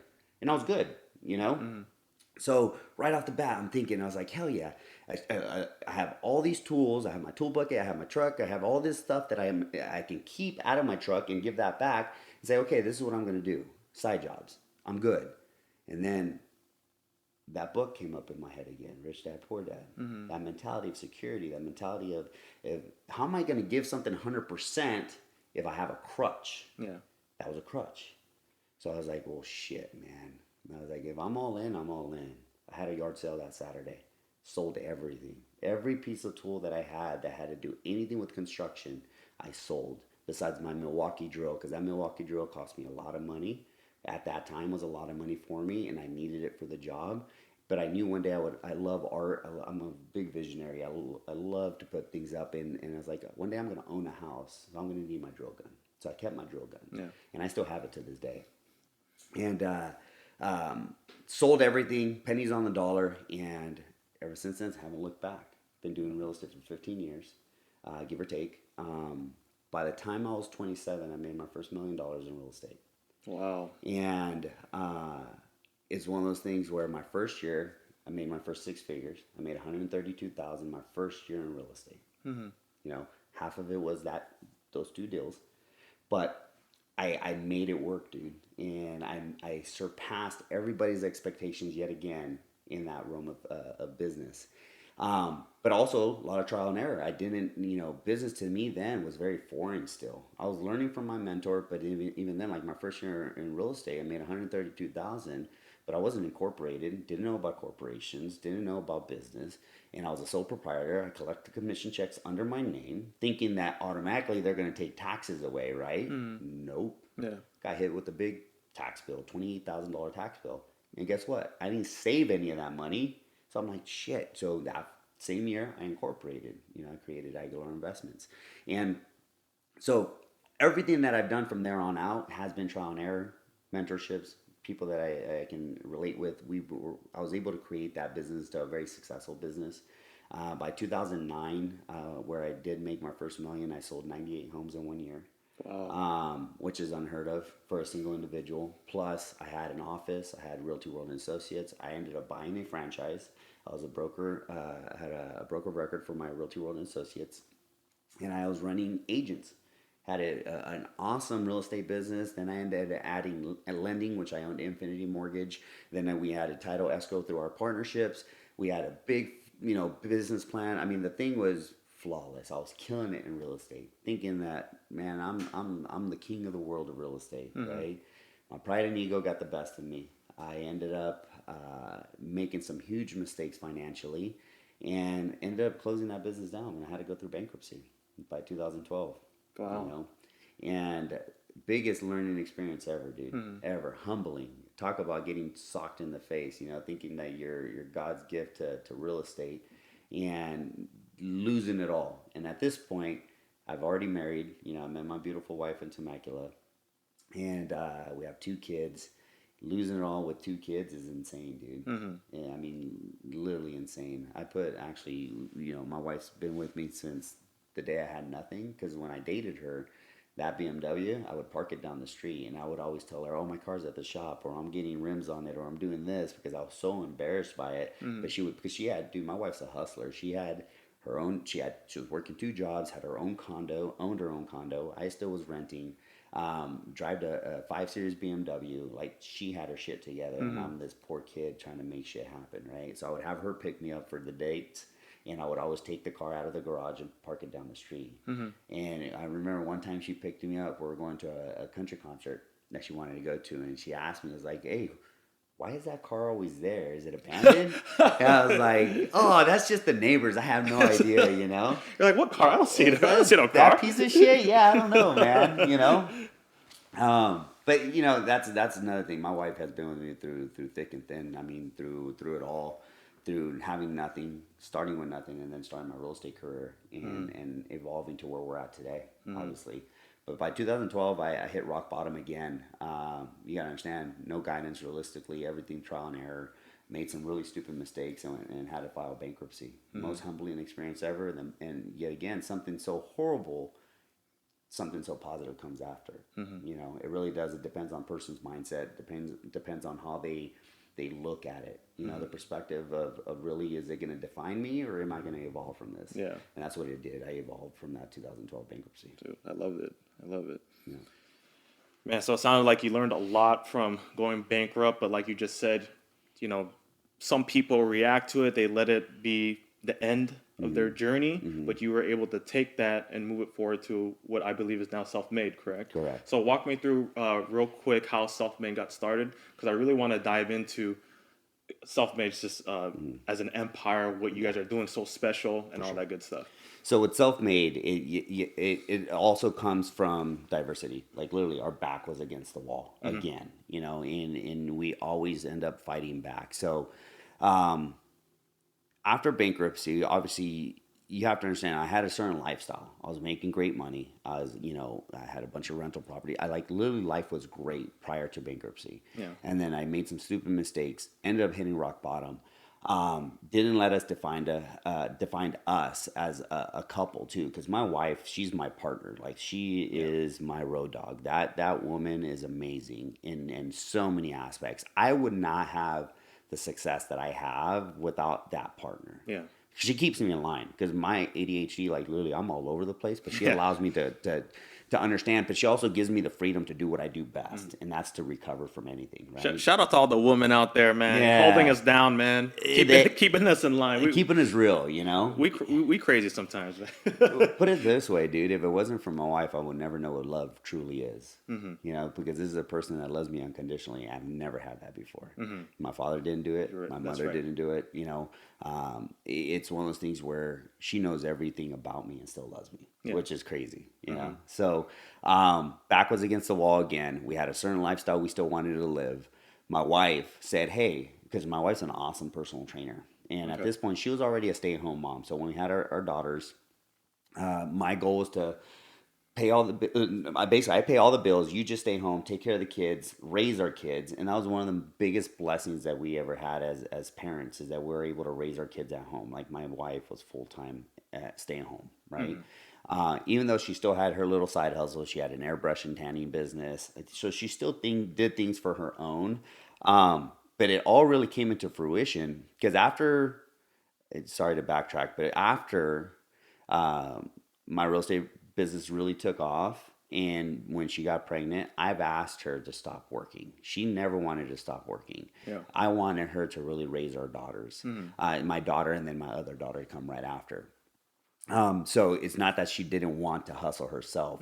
I just figured, let me do this. And it's a very valuable time. If you have the opportunity to raise your kids for the first 4 to 5 years without having to have another parent work and drop them off at babysitters, it's a blessing. That's a blessing in itself, right? So that was the goal there. And this happened in 2012. My kids are already a little bit older, and they're still young enough where I still want her at home. So she was like, well, what if I do personal training out of the garage? Because we knew of other people kind of doing that. And she was an awesome personal trainer. She was also a bikini competitor, so she was always health and fitness, and she's type 1 diabetic, so she has an awesome story herself. So I was like, yeah, it's like, what would I call it? What would we call it? And then we came up with Self-Made Fitness. And I was like, call it Self-Made Fitness, because yet again, we are self-made. Look, we coming from nothing, making something happen. We're self-made, I love it, right? man. I love it. So I was like, you Self-Made Fitness, babe. And I was like, all right, cool. So we licensed it. We opened up the business license out of the house. I have a bunch of Impala classic cars. I have a 1959 Impala convertible. I have a 1959 Apache, and I had my 1970 Suburban at home. And that was my 3-car garage, plus the other 2 cars that ended up buying after bankruptcy. But because we gave everything back, the BMWs, everything went back. We ended up buying actually Rob Dyrdek's Stormtrooper, the Tahoe. Oh, nice. Yeah, I bought that right after bankruptcy cash. He thought I was a drug dealer. It's funny. And it's funny that that happened because I just met another gentleman, Christopher, who is good friends with Rob Dyrdek, and he remembers that. Yeah. So, but I ended up buying that car cash, and so I got everything into storage, and I ended up going on Craigslist, and I saw all the gym equipment that I tried to buy, but it was too expensive, and I was like, oh man, this ain't gonna work. And we're just getting our feet back on. Like, so we just got out of bankruptcy. That idea came after, as soon as they just released our bankruptcy in 2012, December of 2012. By January, we're thinking, this is, we can do this to make ends meet. I'm still selling a lot of real estate, because even though through all that bankruptcy and everything else, I was still selling a lot of real estate. Yeah. It's just I overextended myself. My overhead was way too high. I ended up getting, starting my real estate office in an 1,800 square foot office, and then I ended up taking the whole bottom floor because I had all the agents, I was producing, all this good stuff was happening. But then, like I said, overextended. So I was finding things on Craigslist, and I see a Facebook ad. My buddy posted his garage gym for sale, and I hit him up. I said, "Yo, how much you asking for that?" He's like, "Oh, $5,000." I was like, "Perfect." And this was all commercial grade, all white, clean, and I'm very OCD, ADHD, very attention to detail. If I put anything together and I'm going to take a picture about it, I want it to look good. Yeah. You know, it's not, I mean, for me, always first impressions mean everything. Absolutely. So I took the garage, I epoxied the floors, I did surround sound, I added a wall-mounted AC unit because I know it would get hot during the summer, and then I painted everything tan, very neutral. And I ended up picking up all his gym equipment, and it's on our Facebook page too. If you go to Miguel Aguilar Facebook, you'll be able to see those actual pictures. You can literally you can see the whole timeline that I'm telling people. So the first. So if anybody wants validation, go to Facebook. You know, but you can see the attention to detail I did. I made it look like a commercial gym, like literally super clean. Put mirrors on the walls on both sides of the garage, and she ended up personal training people out of the garage. And at this point, we're getting back on our feet. She's about 6 months in, and she's outgrown this place. My wife was voted best personal trainer in Inland Empire magazine. Wow. So she has a good reputation in what she does. She's super lovable. Everybody digs her. And she killed it in business in that aspect, as I'm still selling real estate. Yeah. And I'm coming home to random people in our garage, random people using our restroom. I was like, okay, it's time to move out of the garage. You knew it was time. It was time. It was great to start off in, which it's amazing because now that makes our story even that much more valuable because it did come out of our garage, dude, out of a negative situation, right? And I say, hey, why don't you go find a place where you can do this? Well, she ended up finding a cardio kickboxing studio. And the guy said, yeah, that's fine. I'll charge you a couple $100 a month and you can use it as much as you want. And she was like, oh, perfect. Transferred everybody over there, started working out of that place. I sold everything out of the garage, and I ended up getting my classics back in the garage. My lowriders are back in the garage, and everything was going fine for about 60 days. And then after that, out of nowhere, like literally no pre-warning, no nothing, again, the guy decides to close the studio. Closes it down. Man. Said, this is not going to work. I can't afford this place, yada, yada. I'm like, fuck, babe. And she's asking, you know, can I bring it back to the garage? And at this point, I'm happy to have my cars back. I'm happy no one's at my home, you know. Yeah. Even though I love people, but come on, it's our home. It's right? Our home, yeah. And I said, why don't you go find somewhere to work, like 24, I'm sorry, I don't mean to say out names, like big box gyms, you know, big box gyms. Go work at a big box gym and do your business there. And you never have to worry about somebody closing the doors on you. And she was like, all right. So she goes to these places and interviews with them. And I'm like, she comes back sometimes crying. Sometimes I can't believe this is what they do. Can you believe this, babe? Can you believe that, babe? All negative. They get paid minimum wage. I was going to say the pay is shit, right? Dude, pay is fucking shit. No one can. This is a woman that's making $50, $70 an hour, you know, maybe 45 on group sessions, but she's making her own money. Yeah. And to go work minimum wage somewhere else, I'm like, hell no. For the amount of work you do. Yeah. Dude, the value behind personal training is insane, you know, because you're changing people's lives. You're not, I mean, you're working with another human being. It's a service-based business, but it's not a product-based business where you're selling an item. Okay, good luck to you, have, you know, a good time. No, you're changing people's literally way of thinking. Yeah. It's a special relationship that's created, right? You can't put a dollar figure on that, right? Yeah. But the big box gyms are charging a premium, $70, $80 a session. Personal trainers getting minimum wage. Yeah. Or let's say they're a master trainer making $25 an hour. They're still charging the $80, $75. And also these trainers have to become salesmen now. You know, they have to upsell their packages to make a decent living as a personal trainer. And realistically, these guys don't need these $100 packages per session. In reality, they can get away with 50. But of course, if they do 50, the trainer only gets 10. Yeah. Okay. So they're now incentive is to sell more to make decent living, and at that point is devaluing the craft of personal training, right? Or they would keep them in a box. Yeah. In other words, these are the parameters you have to stay within. You can't step outside of this. Well, personal training is very artistic. You're molding somebody else. You're creating a way of people to think and improve through personal training. So sometimes you have to get creative.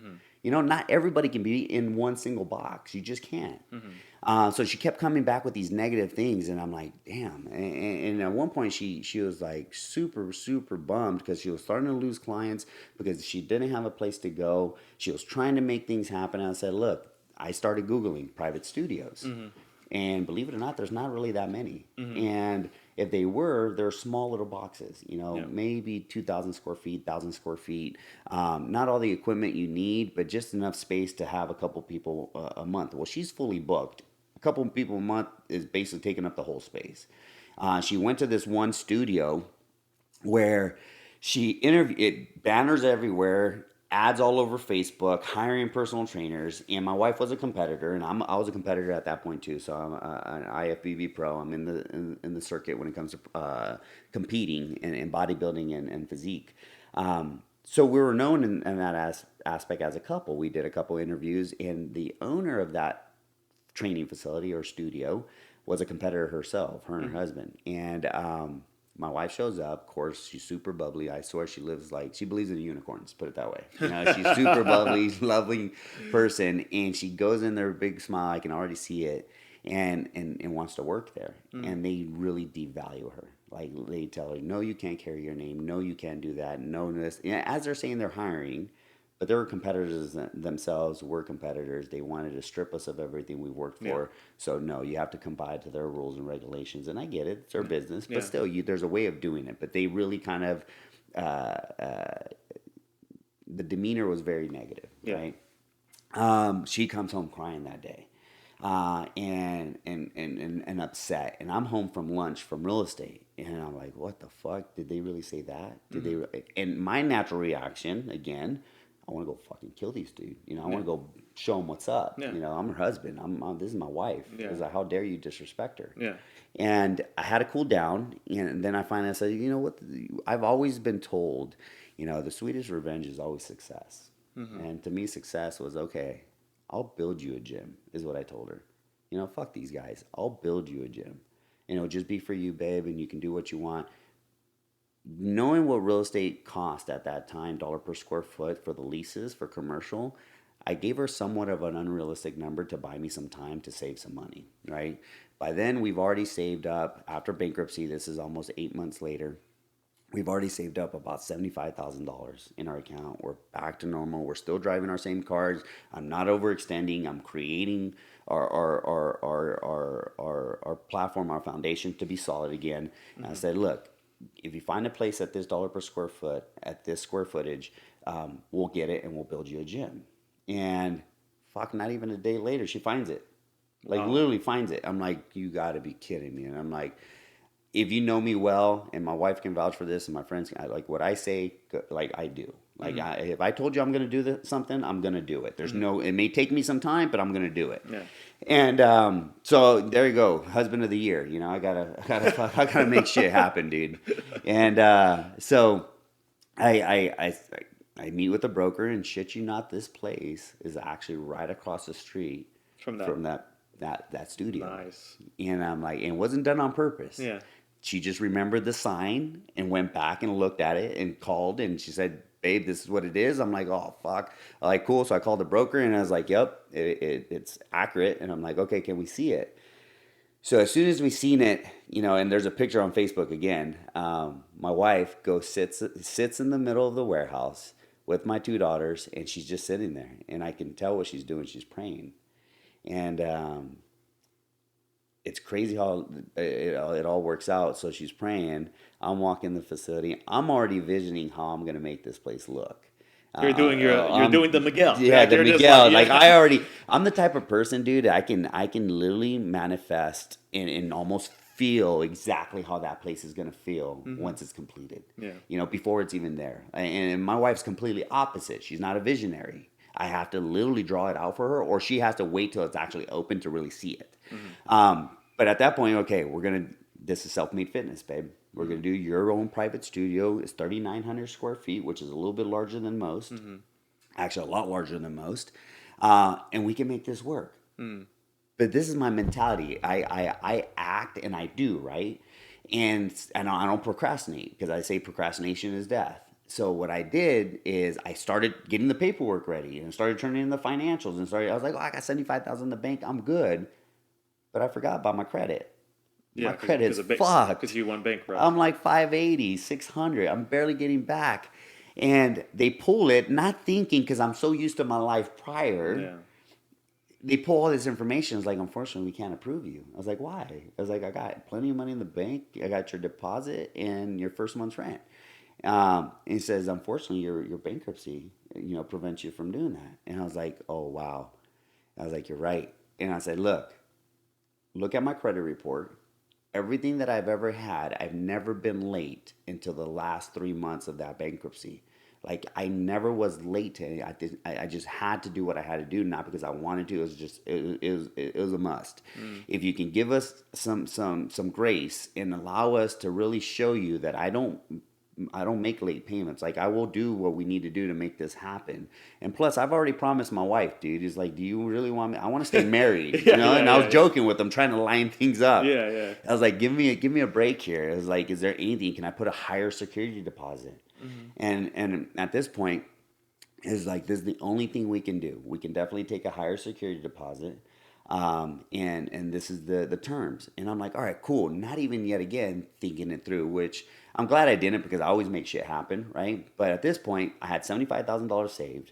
I had to put $25,000 down to hold it and to get it. That's first and last month's lease payment plus the high security deposit. I'm like, oh, cool. I got 50 grand left over to build this place, Then we started thinking. I was like, all right, instead of just a private training, instead of a gym just for you, babe, how many people just like you are out there that need a place? Without any restrictions. Yeah. Really full creativity. You want to be, a keto nutritionist. You want to be paleo, plant-based. You want to be powerlifting, bodybuilding, anything. We'll put it all under one roof and hire independent contractors as trainers. Let them run their own business. They can call it whatever they want to call it, but it's under the self-made umbrella. And I was like, so we can't call it self-made fitness. How about we call it self-made training facility? A training facility for people that are self-made. Dude, I love this story, man. This story is just like freaking amazing. It's like, why not give somebody else the opportunity to do what they love without any restrictions, babe? And she was like, all for it. It's like genius, right? And at that point, we're just only personal training. Like that's all we did. It's one-on-ones, weight management, and whatnot. That right there, I started researching more of what these big box gyms are doing. And there's so many flaws, so many problems that they have, retention, loyalty, all fees, everything. Yeah. And I did complete opposite. I was like, all right, look, this has been around for ages. Personal training, independent or corporate, has been around for years and years, right? And it ain't going to go nowhere. So why try to reinvent the wheel? Right? Instead, I was like, well, I don't know. We try to perfect it. And as a mentor of mine in the past, had told me, you got to chase perfection. Yeah. And what do you mean? I would always ask him, well, what's perfect then? He was like, there's nothing that is ever perfect in this life. But if you constantly chase it, you're constantly evolving and sharpening your tools. Right? You're constantly making things better and better. So that wheel is not just a plain wheel. Now you have it glossed up. Now it's polished. Now it has rubber on it. Now it has this. Now it has that. You're perfecting that wheel and you're always evolving it, but it's always going to be a fucking wheel. Yeah. Right? So that's what I took into consideration. I said, okay, let's make this better. Yeah. I saw everything negative they were devaluing the craft of personal training. I know how valuable it is because look at health and fitness saved my life. Literally saved my life and my wife's life. So I respect it. It's not just a passion for physically looking good. I respect the craft because of what it does. Yeah. It saved so many people's life or improved so many people's life through personal training, health, and fitness. Yeah. Right? So we started and we have 50,000. I start actually looking up Craigslist ads, trying to find all the equipment. And so we had to it was all just a bare warehouse. You can go on Facebook and look at the pictures. Bare warehouse, white walls, concrete floors, 2 offices. And we're like, all right, cool. I'll paint everything black. I'll do the graffiti, make that self-made training facility. And then I started thinking of a slogan. I was like, you got to have a slogan. The place got to have a slogan, right? And I was like, what is this place? What is it going to do? What is it going to motivate and inspire other people to do? It's like, we're champions of self-made. That's the slogan. We tagged that up on the trademark. We painted all black. By the time we got to the mirrors and floors, before even any equipment came in, I was out of money. Oh man. I was out of money, bro. And I was like, fuck, what did I just do? And I thought I can get like my $5,000 gym equipment package I did at the 3,000, three-car garage. I Hmm. was like, oh, I'll probably be like 15 grand, 20 grand. Then I have another 25 to do that. But by the time I got to, and at this point, I had no direct contacts to save any money anywhere, Hmm. right? So I had and I'm real meticulous of what needs to happen. All my equipment needed to look a certain way, and that's why we powder coated everything red. So the main thing was like it has to have a certain look, and I'm not going to cut corners. I don't care what it is. I'm not cutting Yeah. corners. Ran out of money. Got to the floor, and I was like, "Fuck! All right. Like, okay, what do we do?" My wife is training people just doing lunges and simple stuff with the floors in. So it was very embarrassing. But I was like, "All right, I got to get equipment in here. What am I going to do?" I had to sell my 1970 Suburban, all laid out, all white. Got featured in some magazines. That thing was bitching, dude. Hmm. Sold that thing for 30 grand. I had a 2007 Road King, all custom out, featured in November's issue of Hot Bikes. There's a 3-page ad spread on that. Got that on Craigslist. Sold it for 25,000. There you go. That bought the equipment. Short-term sacrifices for long-term goals, right? 100%, dude. Man, It's dude. just things, you know. Yeah. I'll always get them back and some, but I didn't know when. But you know, I Hmm. was like, "Fuck it, dude." It's like this is something great, Yeah. and we started doing the Facebook and the Instagram and started really promoting the business and really taking off. And within 6 months, we're fully booked. Hmm. 35 trainers paying a flat rate to use our facility 7 days a week, 24 hours a day. Hmm. And at the same token, I'm starting to evolve the business and thinking, I was like, dude, this is awesome. I got something special here. I got something super special. It's giving value to other people. It's helping other people create careers and put, not only money on the table for them and their families, but really put careers into place. Yeah. Like corporate gyms ain't going to do that for you. Yeah. If they are, they're going to put you in management. And as soon as they can pay somebody $5 less, they're going to fire you. Yeah. And then you got quotas and quotas and quotas. What about your own personal quota? Yeah. And that's what these guys had. So I had to evolve from there. And I was like, okay, outgrew that location within 6 to 8 months. Busting at the seams, had a waiting list because we couldn't take on any more trainers. We only had 3,900 square feet. Hmm. We ended up, I powder coated all the equipment, bought all the equipment on Craigslist, and it made it look awesome. Like Yeah. it's fucking, even to this day, it was an amazing thing of what we did, Hmm. given the circumstances and realistically having no contacts or no relationships with equipment companies and such, right? Hmm. Because it was considered still a small business private studio. Yeah. Where I fucked up in my bankruptcy, that caused my bankruptcy, that where I really screwed up was I overextended in one demographic, right? That's always been with me. I call it the realty world effect. It's like literally that I don't want ever happen again. Hmm. You learn from your mistakes. If you do it again, it's your own fault, Hmm. right?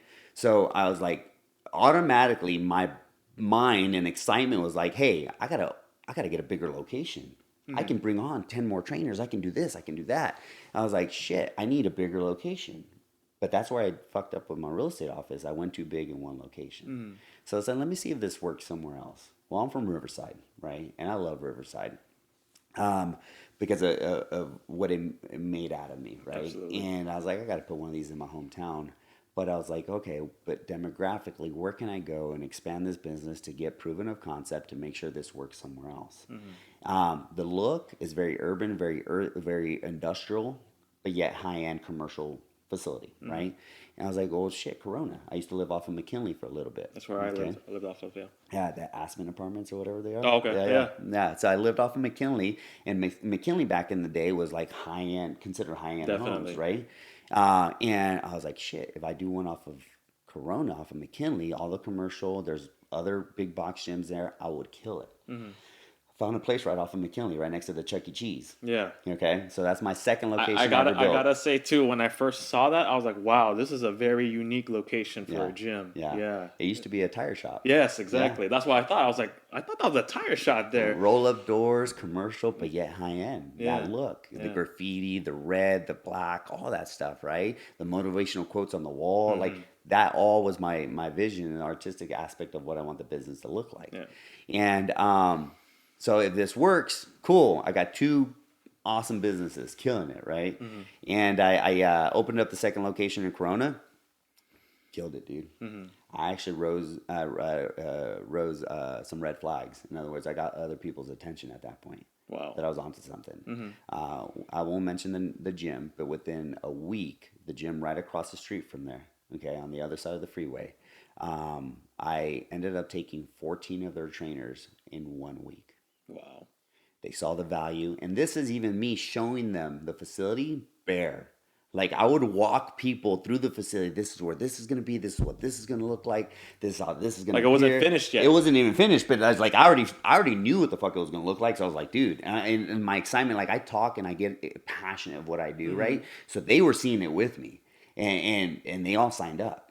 There's that saying, right? Sometimes they don't have to believe in what you're saying, but they want to believe in what you believe you're saying, right? And as long as you can do that, then you're gold, right? You're gold, dude. And at that point, it's busting at the seams within 6 months, 8 months again. Okay. Wow. So instead of buying the car back, buying my Harley back, or I basically rolled my money over to the second location, made all my money back. So that initial investment was about $175,000. Okay, all said and done, right? And then I invested, $130,000, somewhere around there. So and then including the deposit, yes, $175,000. Then rolled all that money back into Corona, built that out, paid. So I paid cash for everything because I couldn't finance anything. I couldn't get loans. My credit was still shot. Yeah. The second location, the only reason they gave me that building because I already had the first location, so they saw that. I still had to give an extra security deposit. Yeah. So that second, everything that we've done has been with no loans, no handouts, no nothing. Just me and my wife. Wow. Okay. Rolled into that location, killed it, busting at the seams, 37 trainers, paying X amount of money, low overhead, high return. My return comes a lot faster because it's already bid out. And I already had now a contact for used gym equipment that I can refurbish all red, put brand new padding, and get that in there. So that was an upgrade. Yeah. Yep. You're like established now. Now I'm making relationships. Yeah. Now I'm making contacts. Now I know what to bid. I know what to cost for flooring. I made the contacts here and there. And I was like, all right, cool. Now I'm running 2 locations, driving from Marietta to Temecula down to Marietta down to Corona, and running these 2 locations. And then for a short period of time right after high school, I lived in Newport Beach for a little bit. I lived right off of Jamboree, okay? And I didn't fit in over there. That was just tatted up Mexican, just wasn't my, it just didn't fit in. Plus I didn't have no money. I was broke, and everybody there balling in a sense. I had an idea in my head. I said, okay, if this could work in Orange County, given our look, because we're very urban, very street lifestyle wear, but yet high end commercial grade equipment, and then the vibe was just intense. The music, everything that we do is like awesome, right? So I think, and if this works in Orange County, it can work anywhere in the United States. Like Orange County was like that's the proven. That's the proven concept. Because I'm from Riverside, and Temecula is still considered Riverside County. So it's like, even though it's a complete demographic than here, but if it works there, shit, man, we got something, right? And I was already thinking, it's like, all right, cool. If I can get 4 of these, my goal is to net $1 million. And if I get 4 of these, golden, right? So then, all right, let's go to Costa Mesa. I found a place in Costa Mesa. That was a situation where landed, I wouldn't say landed in my lap, but it was much larger than my other 2 locations. 3,900 square feet, upgraded to 4,700 square feet. Now we're doing 10,200 square feet. So now I have the big model, right? And if this works there, golden. Same thing happened, dude. They loved it. Orange County loved it. We love Orange County. And I was like, all right, cool. As I'm working on my 4th location, I got an idea to franchise. Nice. And I was like, look, I grew up with franchises with my father. I know what they're good at. I know what problems franchises have. I'm going to change that game too. So that's like you did with the whole private personal training. Yep. You basically perfected the wheel. Perfected the wheel, dude. Wow. So went from Costa Mesa, started working on a franchise. Took about 8 months to get franchise approved by the state, which is very hard to do in California. All our numbers met. Dude, we went in there like no problem. Killed it, right? Yeah. Because it's just just the numbers don't lie. It's Yeah. what we do. And then within the first 2 months, I sold 6 franchises. Wow. In 2 years, we've sold 20 franchises. Wow. And I actually had to stop for 6 months selling franchises. Because it just was growing way too fast. Yeah. I've learned that in the past too. Yeah. So you don't want to overextend that and lose the retention with your current franchises, and you want to develop these properly. And we're in that same position right now where we're scaling. Now we're in 5 different states. Yeah. We are growing dramatically, but very strategic. Yeah. We're still planning on hitting our 50 franchises before our 5th year. That was my original goal. I'm going to surpass that within the next 24 months for sure. So 50 before 5 years. Yeah. Wow. Yeah. Congratulations, man. Thank you. Appreciate that. Yeah. So taking my wife's idea and evolving that idea and perfecting the wheels where we're at today.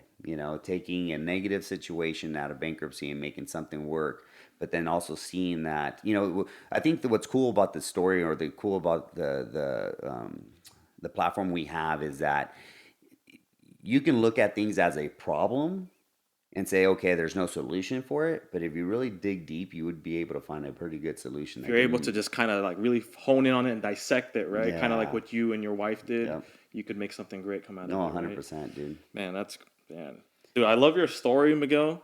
We're going to be running out of time soon. I know there's 2 questions I got to ask you that happened recently. Well, first off, the one question, I know this means a lot to you. How did it feel to give back to Norte Vista? Oh, dude, I bawled like a kid. Yeah. You got to understand, if it wasn't for that weight room, I wouldn't be here today. Yeah. There's a lot of things that happened in my life that I wouldn't be here today if they happened. But that weight room, like I love Riverside, but I had to get out of Riverside because of the situations I was getting myself into. But Norte Vista High School to me was home. That was my house. Yeah. I lived there, because of wrestling and football. The coaches there to show me love without anything in return was amazing. They molded me to think that, one, you never give up. Like my wrestling coach, he deliberately told me, life is just like wrestling. For every move, there's a counter move. For every problem, there's a solution. And I use that a lot. And if it wasn't for my wrestling background and the things that school did for me indirectly, because they didn't know my situation at that time, right? Is amazing. So for me to give them a full gym room, full weight room, brand new equipment that I own Collision Fitness products. So I've evolved. I manufacture and create our own gym equipment. Nice. And I'm able to do that through Foreman Fitness Equipment. That's who's our partners on that where we get our equipment from. I'm able to give them a full weight room and a wrestling room, not just the weight room and wrestling room. The weight room, all the kids there are going to be able to use it. If I know I know it will, because it's given. It happened for me. I know that weight room right there is going to save so many kids' lives that I have no idea how many, but I know it will. Yeah. Because it's going to give them a positive outlet. It's allowed them to put all that negative energy into something positive. Just like it did for you. You're breaking down your body and repairing it. Yeah. I mean, and especially again with your childhood and how that came about. I could see how wrestling was your home again, and it was just like your family from there. There's a lot of people out there that I know for sure that are struggling. They may not have this remarkable story like you have, where you were homeless, basically, had, stripped of your family multiple times. What is something, I mean, we touched on it a lot on this episode. What are some things that, if someone were to ask you, Miguel, I'm in this hard time right now, I just can't seem to figure it out. What's something that you would tell them? As cliche as it sounds, is don't give up, don't give in to the circumstances. You got to look outside of that, because in all reality, there's people with worse stories than I have, and they've made it. There's also things that you have to understand is the enabling of a good life too can hinder you, right? Don't look at the negative things as, oh shit, I didn't go through anything bad, so they can't relate. No, you can even relate with somebody that has a perfect life, right? Or in a sense, a perfect life to them. Yeah. You may have parents that give you everything. They're only hindering you. You have to stop that, as that's only going to hinder you. If you are in a negative situation, understand that there's greater to everything. Like every human being has value on this earth. We all have a purpose. It may be a purpose through, them walking through their faith, or their purpose through, through health and fitness, them through their entrepreneurship, or them even as an employee. Yeah. We all have a purpose, and we're all valuable. We all can be needed in this earth, but you just have to surpass that negativity, that hurdle in life, to be able to do something, because as simple as it sounds, you just have to act on those situations opposite of what people would expect you to do. You can be completely blaming, everybody else, or blaming the situation for you not, progressing in life. But in reality, you have a choice. That's why I tell people, it's like, for the longest time, my wife thought I didn't have a heart, right? Like, it's like you show no real emotion at certain things in life that happen. And I was like, is that I don't care? Well, I don't feel. It's like I can't really sympathize with somebody that says they're having this happen. It's a choice. Yeah. I can empathize with them, completely different. I get it, dude, or whatever, I understand. But I can't sympathize because I took a choice to change that. Yeah. It took me trial and error, but you have to do something. You got punched in the face lots of times. Oh, through your journey. dude, I'm constant. I have to wear a mouth guard till this day. Yeah. Every day I'm getting punched, regardless. Even when from the outside, everybody thinks my life is perfect, right? Or this guy's got it made. I still go through shit. Yeah. I still have insecurities. Yeah. I still have that inner child trying to prove something. Yeah. I was my brother texted me the other day, completely random. I saw that. And he said he reminded me a lot of my dad because of the way he worked, and that's the same way I am. Yeah, everybody may think that, I have, whether it be the nice cars, the wife, the kids, the house, all that stuff, right? The business, the careers. But I still think I'm barely scratching the surface. Yeah. Like, I still have something to prove, and that is to myself. Yes. It's constantly proven to myself that I'm surpassing everybody's expectations. We were laughed at this business. I was laughed at. I was telling my partner on the way here, I was laughed at the name. You're not self-made. Yeah. We're hanging out with some buddies, and they were like, "You're not self-made." It was like, "You don't have this, you don't have that." I was like, "Watch." Like, the name self-made has nothing to do with tangible product. Yeah. It's what you can do with the name, right? What am I overcoming? I'm overcoming a lot. But yet, that's just the starting ground. Like, literally, we're barely scratching the surface. You may look at 20 locations. I look at, okay, how many more can we go? Yeah. I think I want to add on to what you said. I think also another thing that's remarkable about you is, one, the job steel. Right? You get punched so many times, but what you do after that. But in addition, you empowered yourself, right? After all the adversity, after all the struggles, after all the speed bumps, you made a choice, but you also empowered yourself. You kind of didn't have to wait for nobody to really say, "Hey, Miguel, go ahead." Yeah. No. I always saw a window of opportunity to improve, and I took it. Yeah. When someone offered me to do real estate, I took it. I didn't second guess it. If I want something that's comparable to what they have, I got to do it, if not better. Yeah. The thing is, I never copied anybody either. I mimic the great to be great. Yeah. If they're doing something that's going to give them success, I'm going to do that. And the empowerment that I give myself is a constant daily reminder that I can lose it all tomorrow because I have.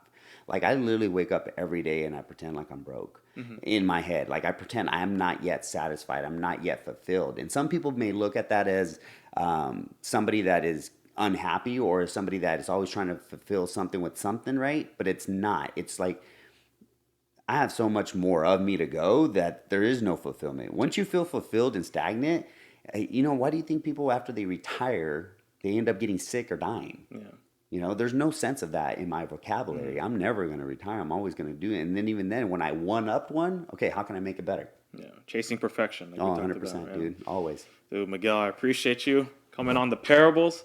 I don't know if you've seen the past episodes. You do got to grace the all-star canvas over here for all the legends who've been on the show.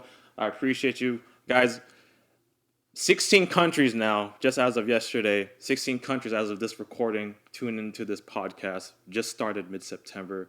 And for people like Miguel who come over to the studio and share their remarkable, incredible story, I appreciate you guys. I appreciate you, the audience.